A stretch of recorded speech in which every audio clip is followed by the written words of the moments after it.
ॐ शक्तिसमुद्रसमुत्थतरङ्गं दर्शितप्रेमविजृम्भितरङ्गं संशयराक्षसनाशमहास्त्रं यामि गुरुं शरणं भववैद्यम् अद्वयतत्त्वसमाहितचित्तं प्रोज्ज्वलभक्तिपटावृतवृत्तं कर्मकलेवरमद्भुतचेष्टं यामि गुरुं शरणं भववैद्यम् नरदेव देव जय जय नरदेव।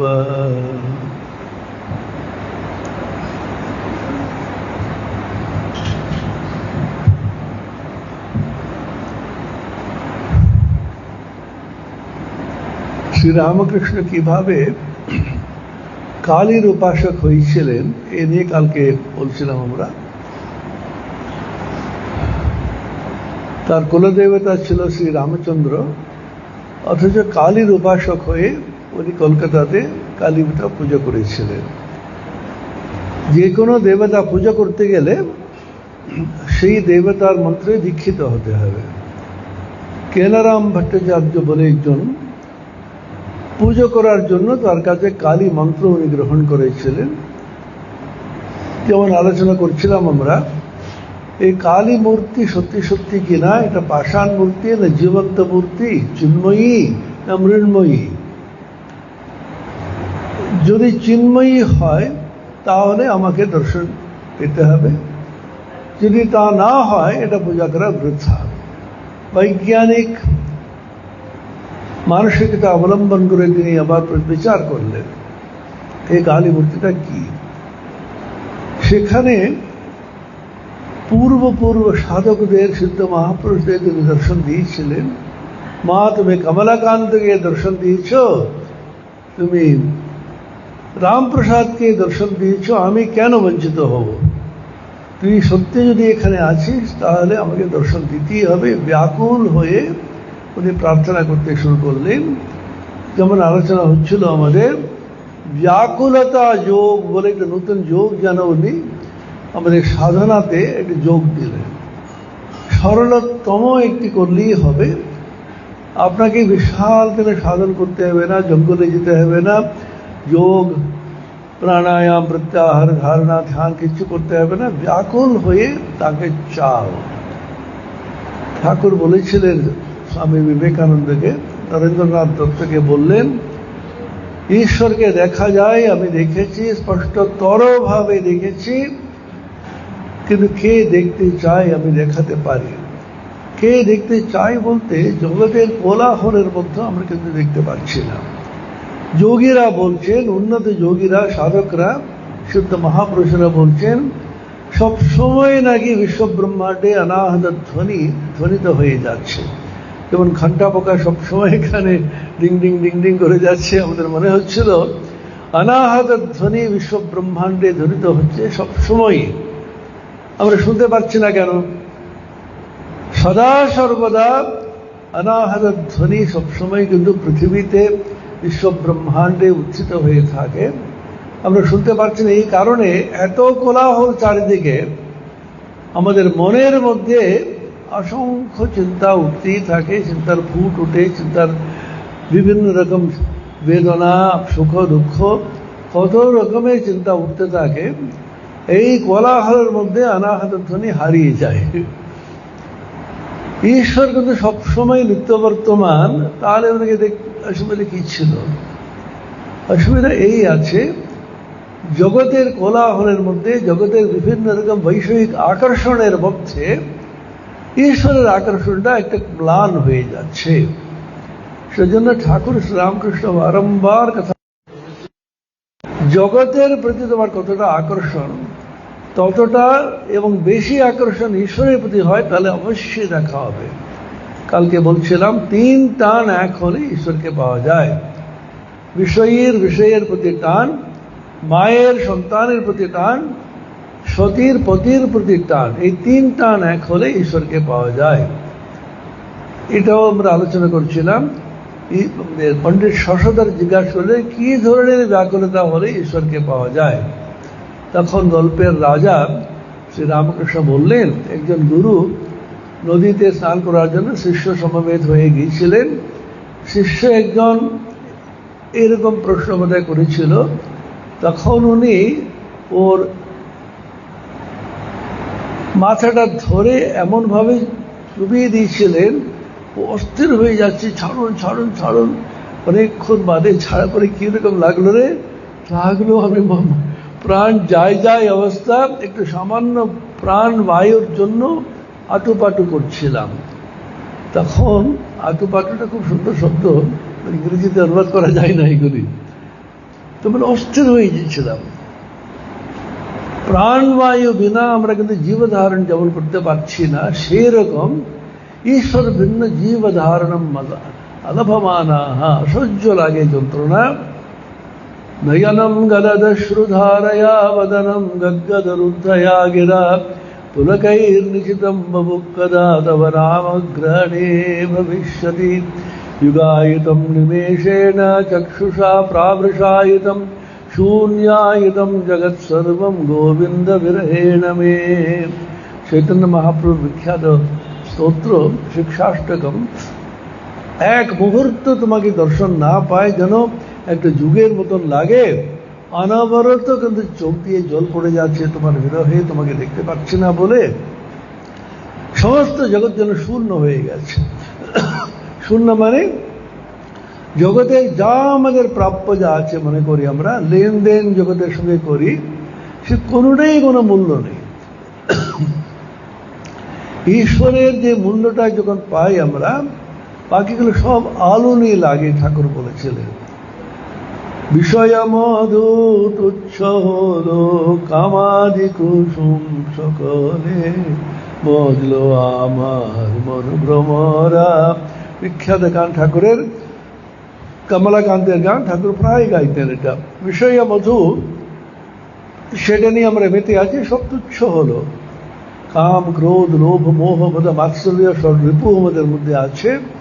সামান্য কিছু পেয়ে মনে করছে আমি কিন্তু বিশাল পেয়েছি, দুদিন বাদে ওটা থাকে না। এটা বহুবার আলোচনা করেছি আমি। এবারে শাশ্বত নিত্য বস্তু, অপরিবর্তনীয় বস্তু কিছু আছে কি না, রিডাকশন অ্যাবসার্ডম যেটা বলছিলাম আমি, এটা প্রমাণ করার জন্য থিওরামকে, যদি মনে করেন ওরকম কিছু নেই, শাশ্বত বস্তু, নিত্য বস্তু, অপরিবর্তনীয় বস্তু জগতে কিছু নেই, যদি আপনি ধরে নেন, তাহলে তার কনসিকুয়েন্সেস, তার সঙ্গে কি কি যাবে। আপনি এখান থেকে বাড়ি গেলেন, বাড়ি ওখানে নেই, আমার বাড়িটা কোথায় গেল জানেন না, আধ ঘন্টা আগে অন্য কোথাও চলে গেছে। প্রতি মুহূর্তে আপনি কিন্তু অনিশ্চয়তা। চিন্তা করে দেখুন, শাশ্বত বস্তু যদি না থাকে, আপনি কার উপরে আস্থা রাখবেন? আপনার শরীর, আপনার মন, আপনার পরিবার, আপনার এই সম্পত্তি, আপনার ব্যাংক ব্যালেন্স, আপনার মোবাইল ফোন, আপনার ক্রেডিট কার্ড, কোনোটাই কিন্তু আস্থা ভাজন হতে পারে না। এখান থেকে একটু ওইদিকে গেলেই, বাংলাদেশে গেলেই আপনার টাকার কোনো মূল্য নেই। পাকিস্তানেতে যাওয়াই যাচ্ছে না। পরিবর্তন মানে কি? পরিবর্তন হয় দেশে এবং কালে। এগুলো সূক্ষ্ম বিচার করুন। দেশে বলতে এই দেশ থেকে ওই দেশে গেলে আমার টাকার কোনো মূল্য নেই। প্রথমবার যখন দুবাই হয়ে আমি বিদেশে যাচ্ছিলাম, দুবাই থেকে এক কাপ কফি খেতে পারলাম না।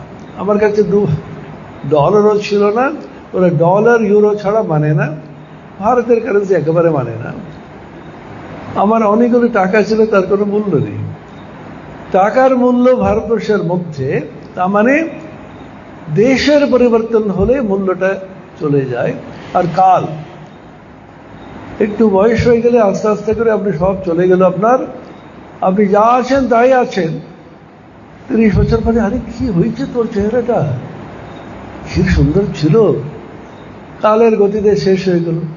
দেশ এবং কালে কিন্তু পরিবর্তনটা হয়। তাহলে অপরিবর্তনীয় বস্তু যদি হয়, তাহলে দেশাতীত কালাতীত হতে হবে। আপনি যুক্তিটা কিন্তু এক সূক্ষ্মভাবে শুনতে থাকুন। অপরিবর্তনীয় বস্তু যদি হয়, তাহলে দেশাতীত কালাতীত হতে হবে। কেন? দেশ কালের মধ্যে যদি থাকতো, তাহলে পরিবর্তন অনিবার্য। দেশাতীত কালাতীত বস্তু যদি হতে হয় তাহলে সে অনন্ত হতে হবে। কেন?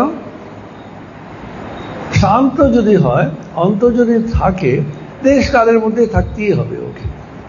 একমাত্র দেশাতীত কালাতীত বস্তুই অনন্ত হতে পারে, তার আদি নেই, অন্ত নেই, যেটাকে ইংরেজিতে বলে infinite. Anything which is limited by space and time will be finite. এটা স্পষ্টভাবে বোঝা যাচ্ছে। ইনফিনিট যদি হয়, অনন্ত যদি হয়, তাহলে এক হতে হবে। কেন? স্বামী বিবেকানন্দ ব্যাখ্যা দিচ্ছেন, দুটি ইনফিনিটি যদি থাকতো তাহলে একটা ইনফিনিটি আর একটা ইনফিনিটি ধাক্কা দিয়ে দুটোই কিন্তু ফাইনাইট হয়ে যাবে। ইনফিনিটি দুই হবে কি করে? তাহলে দেশাতীত কালাতীত অপরিবর্তনীয় বস্তু সেটা কিন্তু ইনফিনিট হবে, অনন্ত হবে। অনন্ত যদি হয় তাহলে এক হবে, কারণ দুটি ইনফিনিটি হবে না। অনন্ত এবং এক যদি হয়ে থাকে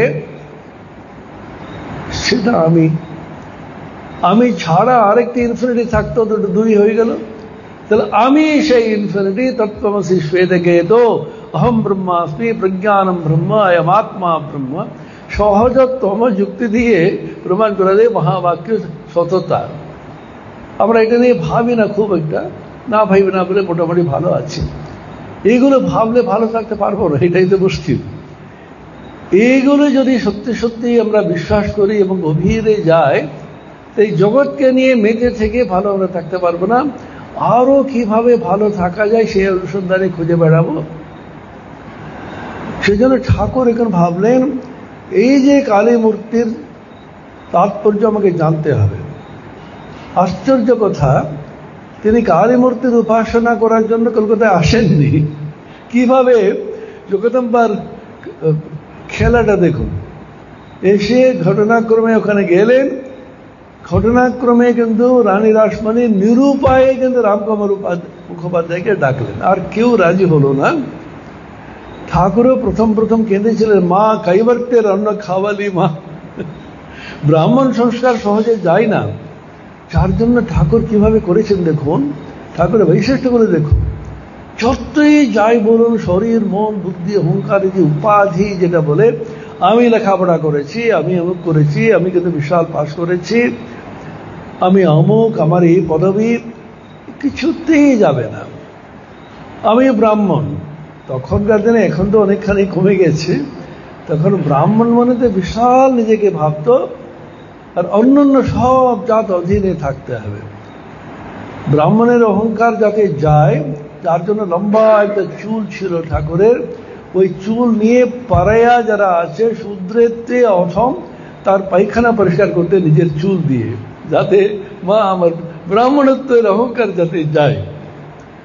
বহু কষ্টে মানুষ গায়ত্রী মন্ত্র পায়, উপবীত পায়, বইতে যেটা বলি আমরা, সে সমস্ত ত্যাগ করে উনি দিগম্বর হয়ে ধ্যান করে যাচ্ছেন, যাতে অষ্টপাশ থেকে মুক্ত হতে পারি। এগুলো করে দেখতে হবে। লীলা প্রসঙ্গকার স্বামী শারদানন্দী বলছেন, টাকা মাটি, মাটি টাকা।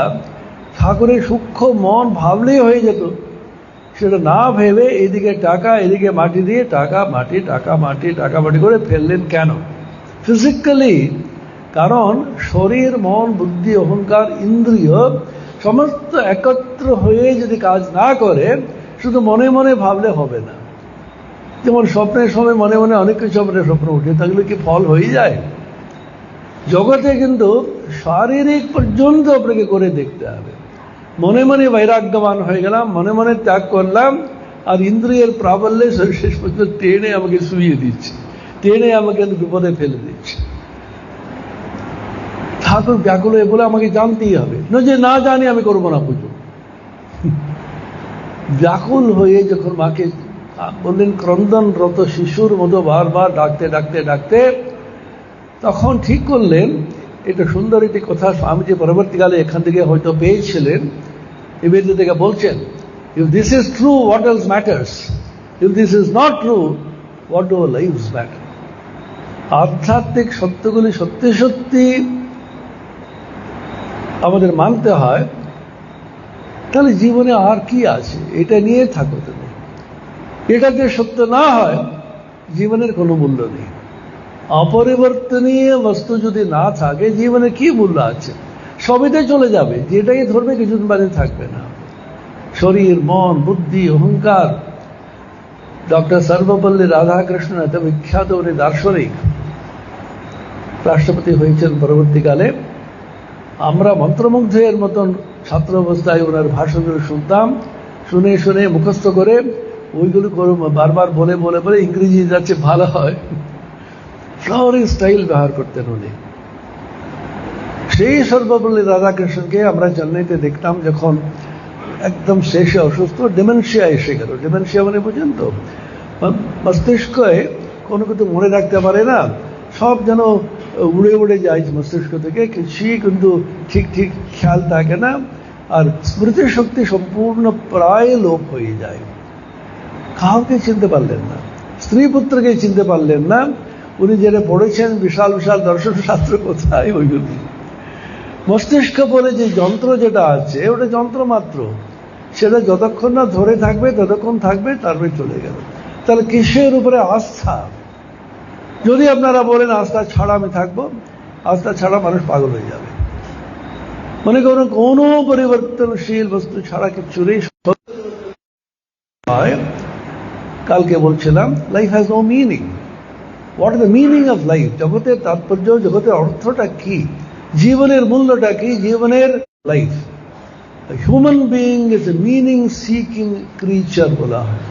মানুষটাই বসে ধ্যান করে না এই জীবনের কি উদ্দেশ্য ইত্যাদি, প্রবৃত্তি চালাচ্ছে ওকে, প্রবৃত্তি ইনস্টিংক্ট চালাচ্ছে। মানুষ সেই ইনস্টিংক্ট টানছে, কিন্তু বিবেকের দ্বারা চিন্তা করার শক্তি ভগবান ওকে দিয়েছেন, একে বলে বিবেক। যদি সবই পরিবর্তনশীল যদি হয়, লাইফ হ্যাজ নো মিনিং। যদি মেনে নেওয়া হয় জীবনে মূল্য নেই, জীবনে কোনো মিনিং নেই, তাহলে কি হবে? মানে জীবনে কোনোটাই কোনো মূল্য নেই, লাইফ হ্যাজ নো মিনিং। তাহলে কি হবে? পাগল হয়ে যাবে। পাগল মানে কে? পাগল হচ্ছেন জীবনে কোনো অর্থ খুঁজে পায় না, হয় আত্মহত্যা করে অথবা পাগল হয়ে যায়। আপনি যদি তাতে আমি হয়ে যাব, তাহলে আমার কিছু বলার নেই। মানুষের সুস্থ হয়ে থাকতে গেলে জীবনে কোথাও না কোথাও মিনিং আপনাকে খুঁজতে হবে। কেউ টাকা কড়িতে মিনিং খুঁজে, কেউ হচ্ছে পদবিতে খুঁজে, কেউ নির্বাচন যদি জিতে যায় তার মধ্যে বিশাল একটা ঢাক বাজিয়ে ঢোল বাজে, অন্তত তাতে অর্থ খুঁজে পায়। কোনোটাই অর্থ খুঁজে না পেলে কিছু করার নেই। কেউ যদি অনিত্য বস্তুতে অর্থ খুঁজে পায় দুর্ভাগ্যবশত, তাহলে ওখানেই থেকে যায়। যখন এমন একটা মার দেয় প্রকৃতি, যাকে প্রিয়তমা বলে ভাবছো, যাকে একেবারে প্রাণের মতন ভালোবাসো, সে তোমাকে ছেড়ে দিয়ে কোথায় চলে গেল, অথবা তোমার প্রাণের বন্ধু তোমার পিছনে ছুরি মেরে শেষ করে দিল তোমাকে, আমরা দেখতে পাচ্ছি সর্বত্র না। তখন এমন একটা ধাক্কা খেয়ে শেষ হয়ে গেল। প্রকৃতি কিন্তু মার দেবে, আমি ভয় দেখাচ্ছি না। প্রকৃতি কিন্তু বসে আছে আপনি থাপ্পড় দেওয়ার জন্য। যেমন করুণাময়ী জননী, ছেলেটা খেতে আসছে না, ছেলেটা খালি এদিকে ওদিকে খেলছে, পড়তে আসছে না, বলে বলে হচ্ছে না, ধরে তোর থাপ্পড় দিয়ে বস এখানে। জননীর কিন্তু স্নেহ নেই, কারণ তুমি মিসবিহেভ যদি করো, ঠিক ঠিক না চলো, প্রকৃতি কিন্তু মার দেবে। বুদ্ধিমান কে? বুদ্ধিমতী হচ্ছেন যিনি প্রকৃতির মারের আগে জেগে যায়। Please wake up before the shock treatment of nature begins. জীবনে প্রতি মুহূর্তে শক পাচ্ছি, বারংবার পাইছ আঘাত, কেন করো বৃথায় উদ্যম, পক্ষহীন শোন বিহঙ্গম, নিজে নভপথ বালাবার। বারংবার পাইছ আঘাত, দুটি পাখা কেটে গেছে, পাখি বাচ্চা আমি উড়বো, কোথায় উড়বি তুই? ঠাকুর তখন দেখলেন তখন আমাকে পেতেই হবে, তখন ব্যাকুল হয়ে ক্রন্দনরত হয়ে, জীবনের কোনো মূল্য নেই যদি না অনুসন্ধান করে তত্ত্বটা পাই, এমন ব্যাকুল হয়ে জীবনের অনর্থকতা যখন বুঝে নিলেন, জীবিত হয়ে কি হবে? তখন উন্মত্তের মতন খড়গ ওখানে ঝুলছিল, আপনারা জানেন কাহিনীটা। আমরা এটা শুনে যাচ্ছি, কিন্তু ভিতর থেকে কোনো বিন্দুমাত্র কোনো আমাদের উন্মেষ হয় না ব্যাকুলতার। তখন ওই খড়গটা নিয়ে জলে কাটতে যাচ্ছিলেন, তখন লীলা প্রসঙ্গা লিখছেন মাতৃ দর্শন হয়নি, কিন্তু ওনার কালী দর্শন হয়নি। একবারে জ্যোতি সমুদ্র এসে প্লাবিত করে তার মধ্যে উনি একেবারে জ্ঞান হারিয়ে ফেললেন। যখন শেষে নাকি মা মা বলেছেন, তারই শোনা যায় উচ্চতম আধ্যাত্মিক অনুভূতি যখন হলো, জীবনের তাৎপর্য, জীবনের একটা মিনিং, অর্থ উনি খুঁজে পেলেন। আর কালী যখন উনি পেলেন, বেদান্ত মতে ব্রহ্মের কথা আমরা বলি, শাশ্বত একমাত্র সত্য উপনিষদে আছে। বেদান্ত বারংবার ব্রহ্মের কথা বলে আসছে। কারণ ব্রহ্ম হচ্ছে স্ট্যাটিক রিয়ালিটি, কালী হচ্ছে ডাইনামিক রিয়ালিটি। বলেছিলাম আমি, ঠাকুর উদাহরণ, কুণ্ডলী পেকে থাকলেও একটা সাপ, আর হেলে দুলে বেড়ালেও ওটাই একই সাপ, যেটা বলছে। এখন বেদান্ত এবং তন্ত্রতে কালীর প্রাধান্য, শক্তির প্রাধান্য, বেদান্তে ব্রহ্মের প্রাধান্য, এবং দুটোর মধ্যে সমন্বয় করে রামকৃষ্ণ সম্প্রদায়ে কিভাবে দর্শন, ফিলসফি, উপাসনা, স্পিরিচুয়াল প্র্যাকটিস অনুষ্ঠিত হচ্ছে, সেটা নিয়ে খুব সুন্দর আলোচনা করার প্রয়োজন। এটা আমরা পেয়েছি পূজ্য স্বামী ভজনানন্দজি, আমাদের বেলুর মঠে আমাদের সহসংঘাধ্যক্ষ, উনি বলতেন রামকৃষ্ণ মঠ, রামকৃষ্ণ মিশন, রামকৃষ্ণ ভাবধারা, Vedanta and tantra are going parallel. আমরা সকলে সন্ন্যাস নিয়েছি বৈদান্তিক মতে, মহাবাক্য শুনিয়েছেন আমাদের গুরুদেব, অনেক মন্ত্র দিয়েছেন, সেটা সম্পূর্ণভাবে আমি সেই পরব্রহ্ম, উপাধি মুক্ত জীব শিবের সঙ্গে এক, জীব ব্রহ্ম ঐক্য, সেই মন্ত্রে দীক্ষিত হয়েছি। অথচ দুর্গা পূজা করছি, কালী পূজা করে যাচ্ছি, এটা কি? এটাকে ঠিক হচ্ছে কি? ভাবের গুলি চুরি হচ্ছে না তো? সেখানে ঠাকুর অদ্ভুত একটা ফর্মুলা বার করলেন। বর্তমান যুগে যেটাই বলো তুমি ব্রহ্ম, সেটাই আমি বলছি কালী। কালী ব্রহ্ম জেনে মর্ম, ধর্মাধর্ম সব ছেড়েছি। তিনি রামপ্রসাদের গান করতেন, কালী এবং ব্রহ্ম এক বস্তু। সেটা কিন্তু বেদান্তে মানে না। বেদান্ত বলছে একেবারে চূড়ান্ত কেবলাদ্বৈত বেদান্তে কালী আর ব্রহ্ম এক বস্তু, ওটা মানতে চায় না। এখানে বলে ওরা ব্রহ্ম যেটা বলছে সেটা কিন্তু নিষ্ক্রিয়, নিষ্ক্রিয়ম, নিষ্কলম, শান্তম, নিরবধ্যম, নিরঞ্জনম, অমৃতস্য পরম সেতুম, দগ্ধেন্ধন বিমানলম ইত্যাদি আছে না সিদ্ধাসূত্র উপনিষদে। একেবারে ব্রহ্ম, আর সেটাকে তুমি উপলব্ধি করতে পারবে না যতক্ষণ না দেহাত্ম বুদ্ধি তোমার আছে। আমি দেহ, আমি মন, আমি বুদ্ধি, আমি অহংকার, এইটাই যথেষ্ট জ্বালাতন আমাদের। তার উপরে আমি উপাধি, আমি এই পাশ করেছি, আমি পণ্ডিত, আমি মূর্খ, আমি সুন্দর, আমি অসুন্দর, আমি বিশাল কিন্তু পদাধিকারে আছি, বিভিন্ন রকমের উপাধি এসে আমাদের কিন্তু পুরো ঢেকে দিচ্ছে। ঠাকুর বললেন যতক্ষণ না তোমার দেহাত্ম বুদ্ধি থাকবে ততক্ষণ শক্তির এলাকা। কালকে যেটা বলেছিলাম আমি কেন উপনিষদ থেকে, কেন উপনিষদ বেদান্তের শ্রেষ্ঠতম গ্রন্থ। উপনিষদ মানে বেদান্ত। সেখানে ব্রহ্মের মহিমা দেখাতে গিয়ে ইন্দ্র এবং অন্যান্য দেবতাদের দেখাচ্ছেন। মহিমাটা কি জানিস? সেটাকে বুঝতে গেলে শক্তি এসে তোমাকে বুঝাবে। ইন্দ্র যখন গেল যে যক্ষের কাছে, গল্পটা বলছিলাম কালকে আমি, তখন অন্তর্ধান হয়ে গেল।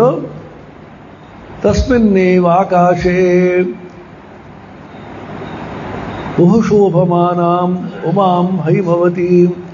বহু শোভমানা, অত্যন্ত শোভমান, অত্যন্ত সুন্দর একটি নারী মূর্তি, সে হচ্ছেন উমা হৈমবতী, হিমবানের পুত্র। ওখানে আবির্ভূতা হয়ে বললেন সা ব্রহ্মেতি হোবাচ।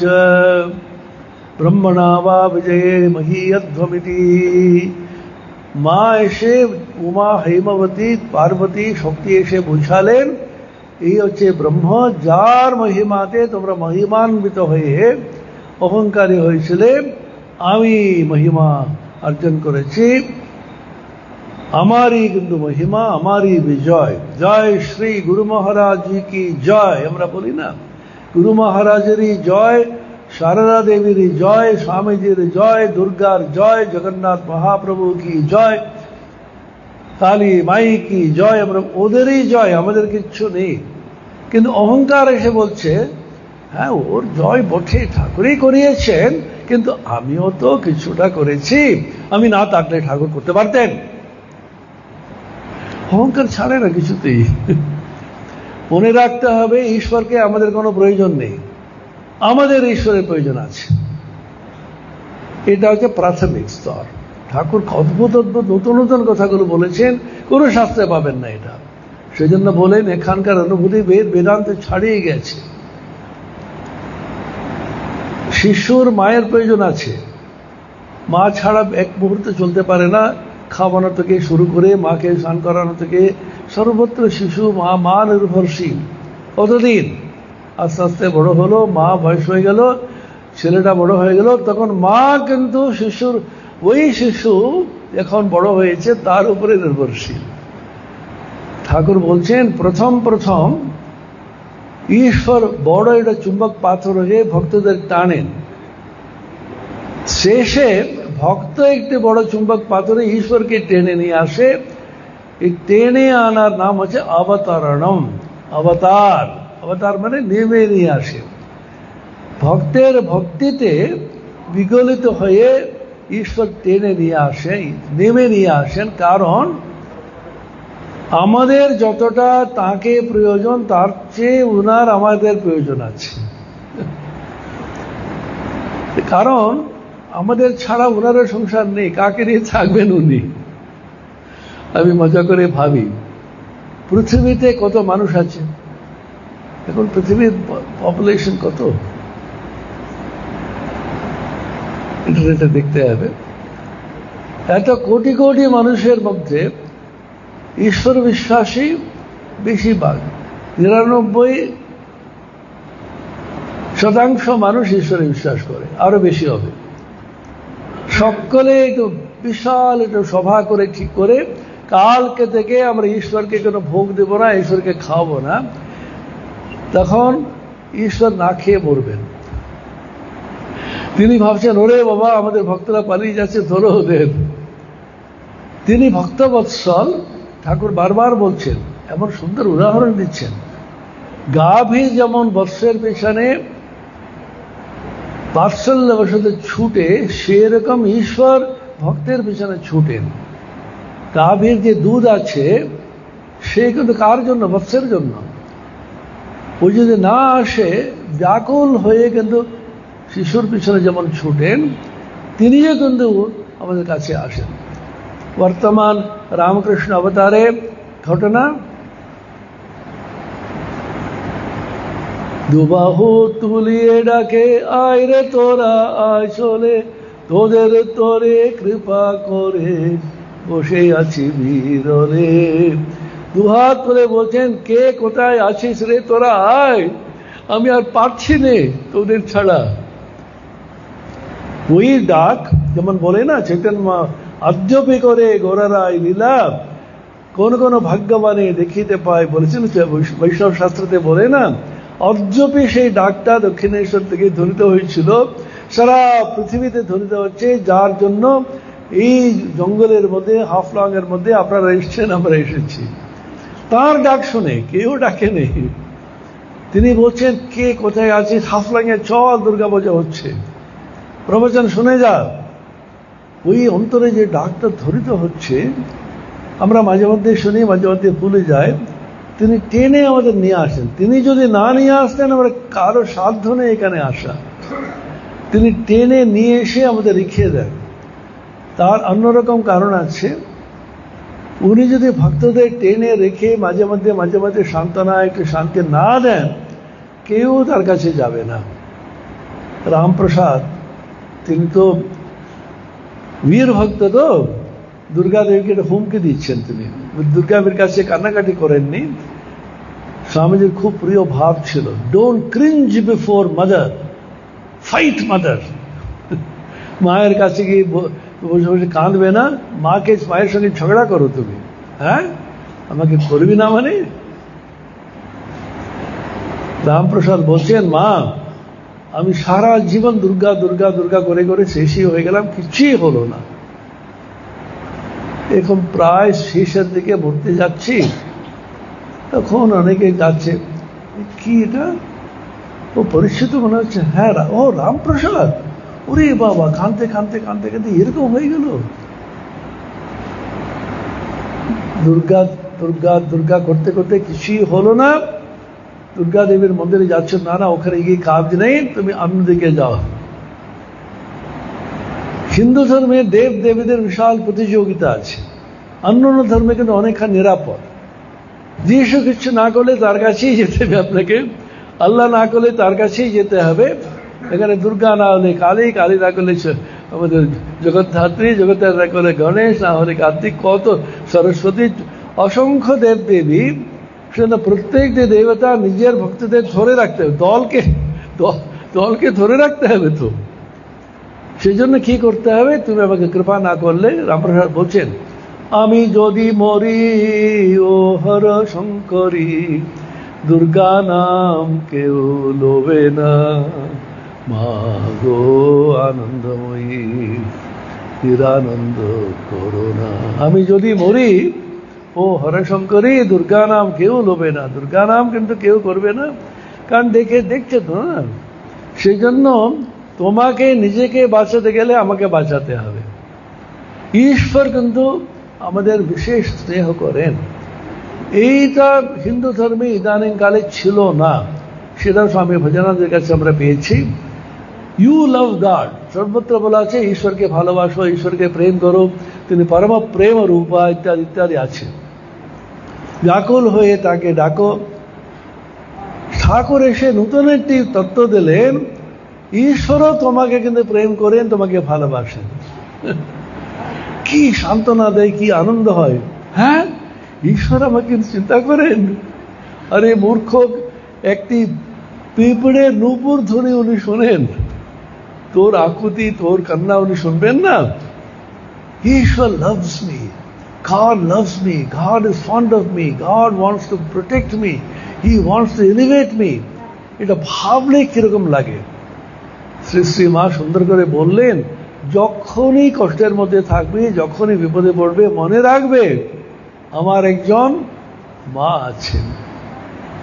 এটা চিন্তা করি, বাহ, আমার মা আছেন, তো আমার কোনো চিন্তা নেই। ঈশ্বর তোমাকে বিশেষ করে স্নেহ করেন, তুমি কিন্তু একা নও, তিনি সঙ্গে সঙ্গে আছেন। সেটা একটা অভ্যাস করা দরকার, অভ্যাস করা যায়। এটাকে বলে ঈশ্বর সান্নিধ্য অভ্যাস, practice of the presence of god. Brother Lawrence বলে একজন বিখ্যাত খ্রিস্টান একজন সাধু ছিলেন, তিনি এটা সব সময়, তিনি লেখাপড়া বেশি করেননি, কাজকর্ম করতে পারতেন না, একটু খুঁড়িয়ে খুঁড়িয়ে চলতেন। তিনি বলতেন, আমি তো কিছুই পারি না, ঈশ্বরের জন্য কি করব। তখন হঠাৎ একদিন দেখলেন একটা গাছ সমস্ত পাতা ঝরে গেছে, দেখে অদ্ভুত একটা পরিবর্তন হলো মনে। কিছুক্ষণ বাদে নতুন পল্লবিত হবে, নতুন নতুন পাতা আবার কিন্তু ফুলে ফলে ভরে যাবে। ঈশ্বরের বিশেষ মহিমা চিন্তা করে করে এমন পরিবর্তন হলো, যেটাই দেখছেন ঈশ্বরের সান্নিধ্য দেখছেন। এটাই ঠাকুরের, এটা ছিল না তা না, ঠাকুরের নতুন একটি গুরুত্ব দিয়ে বললেন, এমফাসিস। নীতি নীতি পথে গিয়ে আমরা কিন্তু কোথায় যাব ঠিক নেই। উনি বলছেন যেখানে যাচ্ছে তারই মহিমা, বিভূতি যোগে বলছেন না, ঈশ্বরের বিভূতি এগুলি। বর্তমান যুগের নতুন শব্দ করেছে signature of god. God has signed Himalayas, I am here, Krishna. বিশাল সমুদ্র, I am here, Krishna. সর্বত্র তার সিগনেচার, তার স্বাক্ষর আছে। সেজন্য বলছেন, ঠাকুর বারংবার বলছেন, তাকে সহজ করে, আপন করে, নিজের মতন ভাবার সহজতম ভাব হচ্ছে মাতৃভাব, তিনি আমাদের মা। ঠাকুরের আর একটি গুরুত্বপূর্ণ একটি উপদেশ আছে, তুমি এটা ভাব অবলম্বন করো। ঈশ্বর ঈশ্বর বললে তো হবে না, তুমি ঈশ্বর প্রতি এটা ভাব, অনেক বাৎসল্য ভাব। অনেক বাল্য বিধবার কথা বলেছিলাম, বালগোপালকে নিজের সন্তান রূপে ওরা দেখে, গোপালের মেয়ে সিদ্ধি লাভ করলেন যেভাবে, বাৎসল্য ভাব, সখ্য ভাব, তিনি সখা যেভাবে অর্জুন শ্রীকৃষ্ণকে ভেবেছিলেন, মধুর ভাব, ঈশ্বরকে নিজের পতি অথবা পত্নী বলে ভাবা, রাধিকার যেমন ভাব ছিল, শুদ্ধ ভাব ঠাকুর বললেন মাতৃভাব, অতি শুদ্ধ ভাব, তিনি আমার মা, আমি তার সন্তান। এই ভাবটা পঞ্চভাবের মধ্যে ছিল না, এটা অদ্ভুত। আমাদের হিন্দু ধর্মে পঞ্চভাব যেটা আছে তার মধ্যে এই ভাবটা ছিল না। শ্রী শ্রী রামকৃষ্ণ লীলা প্রসঙ্গে শারদানজি বলছেন এটা অপত্য ভাব। অপত্য ভাব মানে আমি তার সন্তান, তিনি আমার মা, বাবা না। বাবার অনেক কড়া হয়ে যায়, বাবার মারতে থাকে, সেজন্য বাচ্চারা সবসময় মায়ের কাছে যাবে। কি রে দুষ্টুমি করলো, বাবা এসে বকবে জানে, মায়ের কাছে মা বাবা বকবে না তো, তুই চুপ কর আমি দেখছি। তখন বাবা এসে এমনি ক্রুদ্ধ হয়ে আসেন অফিস থেকে, এত কাজ, এই হয়তো বসের কাছে বকুনি কে আসছেন, ঢুকিয়ে বলছেন কি চা খাওয়া ইত্যাদি ইত্যাদি। মা মুড দেখে আস্তে আস্তে প্রথমে খাইয়ে দেয়, আপনারা জানেন এটা কৌশলটা, প্রথমে ভালো করে খাইয়ে টাইয়ে দিয়ে কি খাবি বলতে এটা একটু খাইয়ে একটু পেট ভরলো, একটু হাসলো, তখন বুঝে আচ্ছা একটা কথা বললো, রেগে যাবে না তো? না বলো না, কেন রাখবো আমি? না তুমি রেগে যাবে, আমি বলবো না। না বলো না, আমি বলবো না। এরকম কয়েকটা সাসপেন্স রেখে ছেলেটা না কি এটা করে ফেললো, তাতে কি আছে, বাচ্চা ছেলে করবেই তো। মায়ের মাধ্যমে কিন্তু ঈশ্বরের কাছে যাওয়া যায়, এটা আমাদের প্রথা ছিল। বিশেষ করে বৈষ্ণব সম্প্রদায়, শ্রী বৈষ্ণব সম্প্রদায় রামানুজাচার্য প্রবর্তিত, ওরা বলছে শ্রী বলে, শ্রী মানে মা লক্ষ্মী অথবা যে কোনো ঈশ্বরের শক্তি, শ্রীয়ের মাধ্যমে কিন্তু বিষ্ণুর কাছে যেতে হবে। বলেই দিচ্ছি, বিষ্ণুর কাছে সোজা কেউ যেতে পারবে না। তুমি শ্রীয়ের কাছে গিয়ে, লক্ষ্মীর কাছে গিয়ে, তার বিষ্ণু পত্নীর কাছে গিয়ে বলতে হবে মা তুমি একটু দেখো, তুমি গিয়ে বললে তবে হতে পারে। মা বললে কিন্তু সন্তান কিন্তু নিরাপদ, এবং মায়ের কাছে সব বলতে পারে। আপনি দেখবেন ছেলেরা মেয়েরা বাবার কাছে সবকিছু বলে না, মায়ের কাছে সব বলে। স্বামীজির জীবনে এটা সুন্দর ঘটনা আছে। বিদেশে যখন ছিলেন, একজন এসে বলছে, ভারতীয় একজন বলছেন আমি গিয়ে আমার মায়ের কাছে সব বলবো ইত্যাদি। তখন বিদেশি মহিলা একজন বলল আপনার স্ত্রীর কাছে সব শেয়ার করেন না? আমি না না, ওকে বলি না, আমি মাকে বলি। তাহলে ওকে তাহলে কে বলবে? ও নিজের ছেলের কাছে এই ধরনেরটা পাবে, ব্যবহারটা পাবে। আমরা মায়ের কাছে সব বলি, কারণ মা কৃপাময়ী শুধু না, কুপুত্র জায়েত যদি কুমাতা না ভবতি হি মাতা সমপেক্ষতে সুতম। যতই অপরাধ করুক না কেন, অপরাধ পরম্পরা পরম হি মাতা সমপেক্ষতে সুতম। মাতা কখনো একে, ছেলেকে অথবা মেয়েকে, সন্তানকে কখনো উপেক্ষা করে না। শঙ্করাচার্য স্তোত্র আমরা পাঠ করলাম, রোজ পাঠ করি আমরা, সেখানে বলছেন আপৎসুমগ্ন স্মরণম তদীয়ম করো বিদুর্গে করুণার্ণবেশি নৈতচ্ছঠত্বম মম ভাবয়েথা ক্ষুধা তৃষার্তা জননীম স্মরন্তি। মা আমি ছলনা করছি বলে মনে করছো না তো? হ্যাঁ, পরে পরে আমার কাছে আসছিস না, যখন এখন রাস্তা চিনলেন, তারপরে খোঁটা দিয়ে বলা নিজের স্বার্থে এসছো এটা দেখাবার জন্য। মা এরকম মনে করবে না তো, আমি বিপদে সত্যি পড়ে তোমার কাছে এসছি। আপৎসুমগ্ন স্মরণম তদীয়ম করোমি দুর্গে, কারণ তুমি করুণান্বেষী, করুণা সাগর তুমি। নেই তো ছটত্বম, এটা শঠ ছলনা হিপোক্রেসি বলে মনে করো না মা। কেন? ক্ষুধা তৃষাত্তা জন্মই স্মরন্তি। যখন খিদে লাগে, যখন আমি কিন্তু ক্ষুধা তৃষ্ণা যখন হয় তখনই তো মাকে স্মরণ করে। পেট ভরে খেলে মায়ের কাছে থোড়া যায় কেউ? এত রকম ভাব, শঙ্করাচার্যের ভাব এগুলি বলছেন। সেই জন্য ঠাকুর বলছেন মাতৃভাব কুশুদ্ধ ভাব। ঈশ্বরকে মা বলে ডাকে সহজে কিন্তু ভাব পাতানো যাবে, তার কাছে যাওয়া যাবে। আর এই ভাবের দার্শনিক একটা ভিত থাকতে হবে। ভারতবর্ষে যে কোনো বস্তু, যে কোনো তত্ত্ব, তার এই দার্শনিক ভিত না থাকলে সে দাঁড়াবে না। সেই জন্য ঠাকুর এটা বললেন, শুধু একটা উচ্ছ্বাস ভাব নয়, এটা শুধু ইমোশন আর সেন্টিমেন্ট নয়, তার একটা ফিলসফিক্যাল বেসিস, দার্শনিক ভিত আছে। সে ভিতটা কি? আমরা অপরিবর্তনীয় একটা বস্তুকে চাইছি, আমরা শাশ্বত নিত্য বস্তুকে অনুসন্ধান করে যাচ্ছি। সেটাকে ব্রহ্মবস্তু বলে উপনিষদে বলা আছে, বিভিন্ন শাস্ত্রতে বেদান্তে বলা আছে। কিন্তু একে পাবো কি করে? কেন উপনিষদ আমাদের একটু ইঙ্গিত দিয়েছে, উমা হিমবতী, তিনি মা আছেন শক্তি, তার মাধ্যমে যাও। কেন এটা বলেছেন? ব্রহ্মকে কেউ দেখেছেন? আমরা অবশ্য দেখিনি। ব্রহ্মকে দেখা যাবে না বলছে।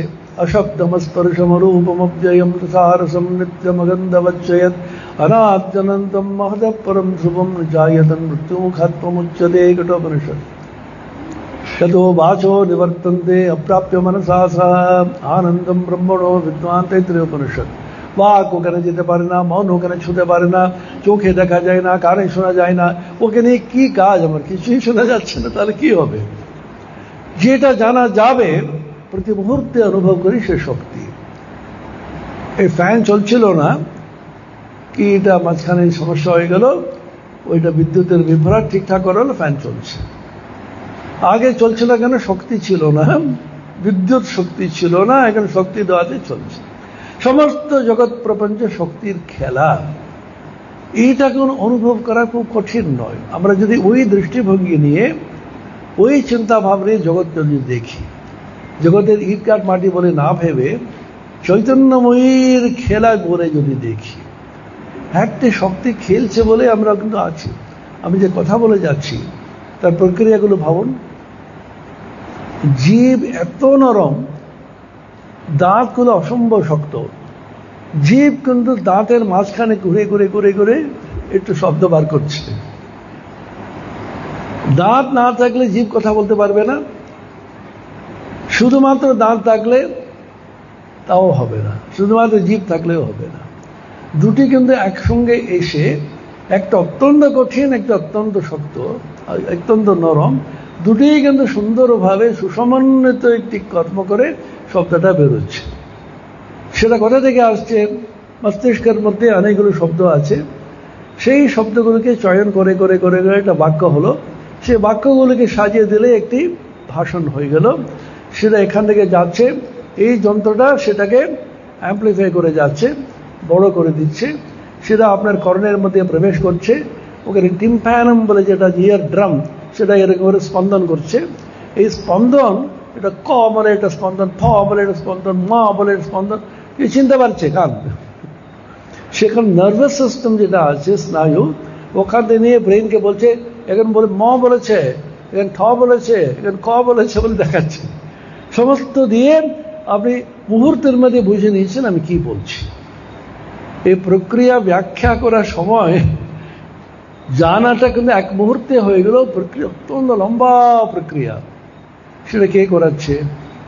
কে নেষিতম পততে প্রেষিতম মনা, কে না প্রাণ প্রথম প্রীতিযুক্তা। বলছিলাম না, কিভাবে চোখ দেখছে, কিভাবে কান শুনছে, মন কিভাবে চিন্তা করে যাচ্ছে, কিচ্ছু জানি না এর ব্যাখ্যাটা আমরা। এমন একটা শক্তি একটা কাজ করে যাচ্ছে। জগতে সবসময় কঠোরে কমলে সবসময় থাকে।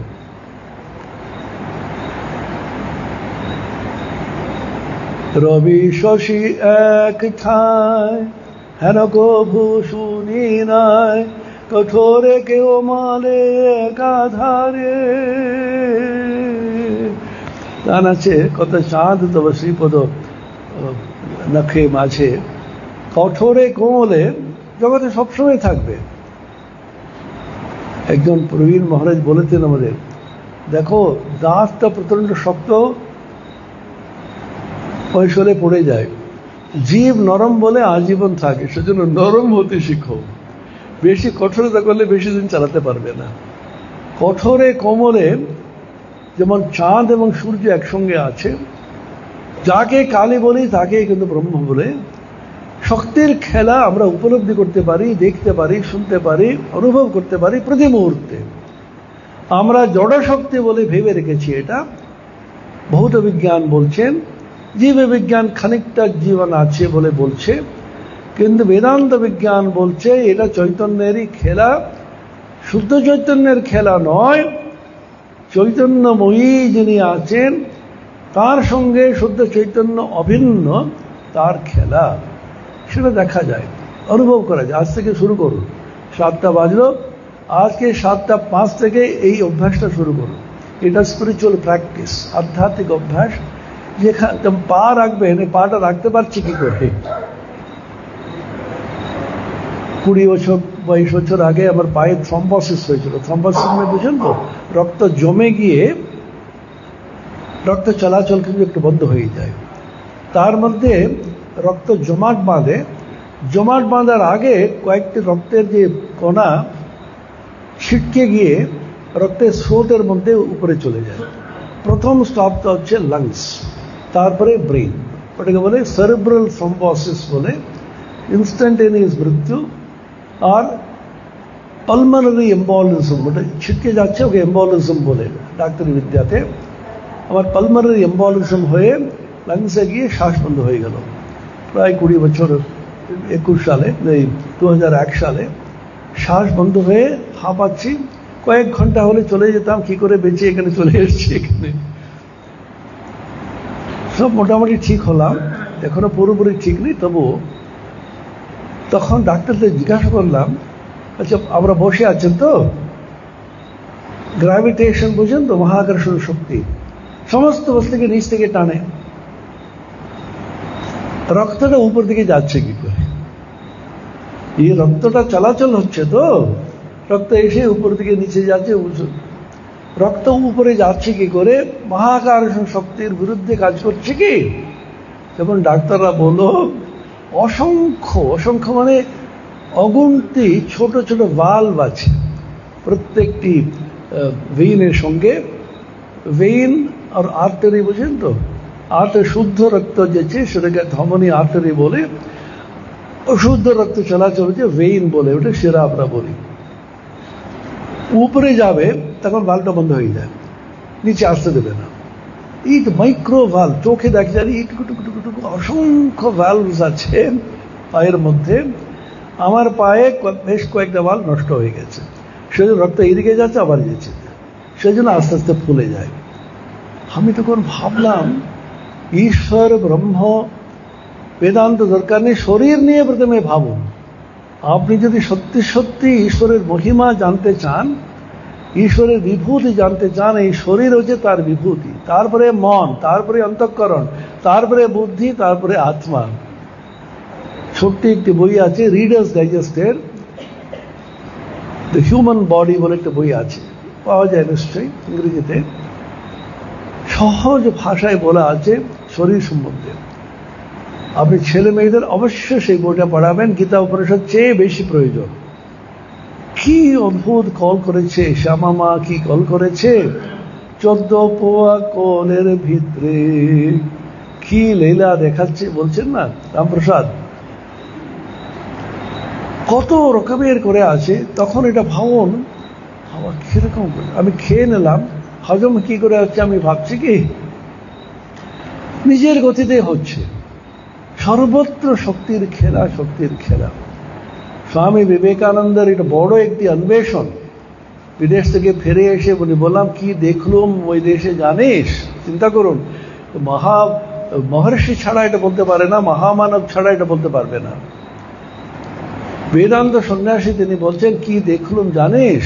গুরু ভাইদের বলছেন, মহাশক্তির খেলা সর্বত্র, মহাশক্তির খেলা। ওরা মহাশক্তির উপাসক হয়ে এতদূর উঠেছে, কিন্তু ভোগের মাধ্যমে শক্তির উপাসনা করে এতদূর উঠেছে।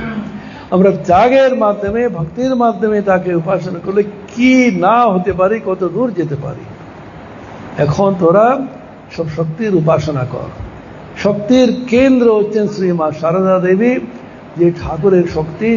ঠাকুর নিজ মুখে বলেন, সে আমার শক্তি। সারদা, সারদা, সারদার বানানটা যে দন্তস্ব, সার তিনি দেন। ঠাকুর ওর উপরে শ্লেষ অলঙ্কার দিয়ে বলছেন সারদা শারদা, তাহলে বিষয় শারদা মানে সরস্বতী, জ্ঞানদায়িনী, জ্ঞান দিতে এসছে, মহাবুদ্ধিমতী, সে আমার শক্তি। মাকে অবলম্বন করে শক্তির জাগরণ আবার হবে। ভারতবর্ষ বিশ্বের শ্রেষ্ঠ আসন গ্রহণ করবে। কিসের? যুদ্ধের মাধ্যমে নয়, বিবাদের মাধ্যমে নয়, শস্ত্র অস্ত্রের মাধ্যমে নয়, একবারে বিশুদ্ধ আধ্যাত্মিক প্লাবন করে এটা দেখাবে। সেই জন্য শক্তিকে তিনি এবারে জাগরণ করলেন। এই যুগে এসে স্বামী শিবানন্দ মহাপুরুষ মহারাজ বলেছিলেন, ঠাকুর এসে কি করলেন? উনি কুলকুণ্ডলিনীকে জাগরণ করলেন। বিশ্বকুণ্ডলিনী একটি মহাকুণ্ডলিনীটা আছে, সেটাকে জাগ্রতা করলেন। কিভাবে? ভবতারিণীকে জাগ্রতা রেখে দক্ষিণেশ্বরে তার অবতার রূপে তিনি এসেছেন শ্রীরামকৃষ্ণ। শ্রীরামকৃষ্ণ হচ্ছে কালীর অবতার। এটা বলেছেন স্বামী বিবেকানন্দ। একবার নিবেদিতাকে বলছেন, will the future of mankind say that Sri Ramakrishna is the incarnation of Kali? Well, doubtless she used his pure body and mind for her purposes. ভবিষ্যৎ প্রজন্ম কি বলবে? শ্রী রামকৃষ্ণ কালীর অবতার, এটা নিশ্চিতভাবে যেন তার পবিত্র অন্তঃকরণ এবং মন বুদ্ধিকে ব্যবহার করেছিলেন মা কালী, যাকে কালী বললেন। তিনি এসে কুলকুণ্ডলিনী জাগরণ যেহেতু করলেন, দক্ষিণেশ্বরে মা কালী রূপে যে পূজা হয়েছিলেন, তার সঙ্গে অভিন্নতা প্রাপ্ত হয়ে ঠাকুর শ্রীরামকৃষ্ণ পূজক এবং পূজ্যা এক হয়ে তিনি বর্তমান যুগে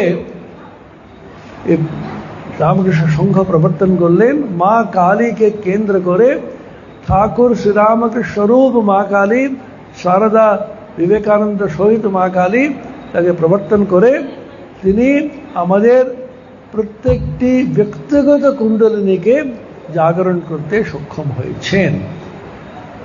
কাল পরশু দুদিন আছে, আমি আরেকটি কাহিনী বলতে হবে এখন, কিভাবে স্বামী বিবেকানন্দকে শক্তি মানালেন।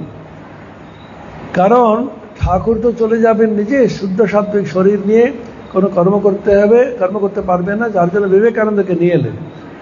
উনি সপ্তর্ষি মণ্ডল থেকে অবতীর্ণ হয়ে এসেছেন, কালী মানবেন না। কালী মানিয়ে, নিজেকে কালীর অবতার বলে মানিয়ে কাজ কিভাবে করলেন, সে অদ্ভুত নর নারায়ণ লীলা আর দুদিনের মধ্যে ঈশ্বর ইচ্ছা হলে ইনশাআল্লাহ আমরা এটা করব। ওম শান্তি শান্তি শান্তি। হরি ওম তৎসৎ। শ্রীরামকৃষ্ণার্পণমস্তু।